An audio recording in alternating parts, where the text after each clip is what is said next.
എൻ്റെ മൺട്രോ ജേണിയിലെ ഇതുവരെയുള്ള ഏറ്റവും ത്രില്ലിംഗ് ആയിട്ടുള്ള ഹൈക്കിങ്ങിനാണ് ഇന്ന് നമ്മൾ പോകുന്നത്. സ്കോട്ട്ലൻഡിലെ കെയ്ൻകോം നാഷണൽ പാർക്കിന്റെ ഭാഗമായ ഡെറി കെയ്ൻകോം ആൻഡ് ബെൻ മക്ഡ്യൂയി. 1847 വരെ യുകെയിലെ ഏറ്റവും വലിയ മൗണ്ടൻ എന്ന് കരുതപ്പെട്ടിരുന്ന ബെൻ മക്ഡ്യൂയി ഓർഡിനൻസ് സർവേക്ക് ശേഷം 2ാം സ്ഥാനത്തേക്ക് മാറി.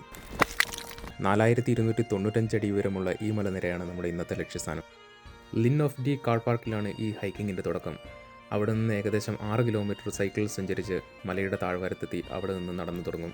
2 വർഷം മുമ്പ് ഞാൻ ഈ മല കയറാൻ ഒന്ന് ശ്രമിച്ചിരുന്നു. പക്ഷേ കൊടും മഞ്ഞിൽ ലോ വിസിബിലിറ്റി കാരണം നാവിഗേറ്റ് ചെയ്യാൻ പറ്റാതെ തിരിച്ചിറങ്ങേണ്ടി വന്നു. പക്ഷേ ഇപ്രാവശ്യം വിട്ടുകൊടുക്കാൻ മനസ്സില്ല. അങ്ങനെ ഏകദേശം 3.5 മണിക്കൂർ കൊണ്ട് ആദ്യത്തെ മൺട്രോ ഡെറി കെയ്ൻകോം കീഴടക്കി. അവിടെ ഒരു ചെറിയ ബ്രേക്ക് എടുത്തു. കൊടും തണുപ്പിൽ മഞ്ഞ് കൂട്ടി കഴിച്ച ആപ്പിളിന് എന്തോ ഇതുവരെ കിട്ടിയിട്ടില്ലാത്ത രുചി തന്നെയായിരുന്നു. അവിടെ നിന്ന് നോക്കുമ്പോൾ മേഘങ്ങൾക്ക് പിന്നിൽ ഒളിച്ചിരിക്കുന്ന ബെൻ മക്ഡ്യൂയി കാണാമായിരുന്നു. ഇന്നത്തെ ഏറ്റവും വലിയ വെല്ലുവിളി.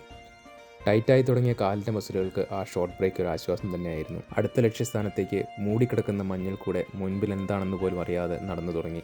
കുറച്ച് കിലോമീറ്ററുകൾ കഴിഞ്ഞപ്പോൾ കോടമഞ്ഞ് കുറച്ച് മാറി തുടങ്ങി. മുന്നിൽ വെള്ള പുതച്ച് കിടക്കുന്ന മലനിരകൾ തെളിഞ്ഞു തുടങ്ങി. അതിൻ്റെ ഒത്ത നടുവിലായി ലോക് എച്ചാക്കൻ. വാവ്!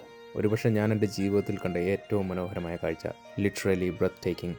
അവിടെ ചെറിയൊരു ഫോട്ടോ ബ്രേക്കിന് ശേഷം തിരിഞ്ഞ് ബെൻ മക്ഡ്യൂയിലേക്ക് കയറ്റം തുടങ്ങി. പക്ഷേ അപ്പോഴേക്കും എൻ്റെ കാലിൻ്റെ മസിലുകൾ തീരുമാനമായി തുടങ്ങിയിരുന്നു. പിന്നെ അങ്ങോട്ട് തളരാത്ത മനസ്സുകൊണ്ട് തളർന്ന ശരീരത്തെ ഉന്തി കയറ്റിയെന്ന് തന്നെ വേണം പറയാൻ. ഏകദേശം 4 മണിക്ക് ശേഷം ശക്തമായ കാറ്റിനും മൂടൽമഞ്ഞിനും നടുവിലൂടെ ഞങ്ങൾ ബെൻ മക്ഡ്യൂയിയുടെ സമ്മിറ്റിലെത്തി. അപ്പോഴേക്കും ഇരുട്ടി തുടങ്ങിയിരുന്നു. ഷെൽട്ടറിൽ ഒരു ചെറിയ ബ്രേക്ക് എടുത്ത് ബാക്കിയുള്ള ഭക്ഷണവും കഴിച്ച് തിരിച്ചിറങ്ങാനുള്ള പ്രിപ്പറേഷൻ തുടങ്ങി.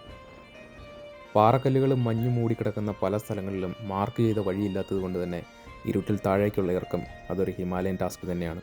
യാത്ര തുടങ്ങും മുമ്പ് ഞാൻ ഗൂഗിൾ മാപ്പിൽ മാർക്ക് ചെയ്തിട്ട ടാർഗറ്റ് പോയിൻറ്റ്സ് മാത്രമാണ് ഞങ്ങളുടെ ഗൈഡ്. മഞ്ഞുറഞ്ഞ് തെന്നിക്കിടക്കുന്ന മലഞ്ചെരുവിലൂടെ ഊർന്നിറങ്ങി ഒരു വിധത്തിൽ ഞങ്ങൾ തിരിച്ച് കാർ പാർക്കിലെത്തി. Yes, we actually did it. കൂടെ കട്ടയ്ക്ക് എന്ന കൂട്ടുകാരാ, നിനക്ക് നമോഭാഗം. ഈ യാത്ര എൻ്റെ മൺട്രോ ജേണിയിലെ ടഫസ്റ്റ് ചാപ്റ്റേഴ്സിലൊന്നായിരുന്നു. പക്ഷേ അൺഫർഗറ്റബിൾ വൺ. അടുത്ത അഡ്വഞ്ചറുമായി ഉടനെ വരാം.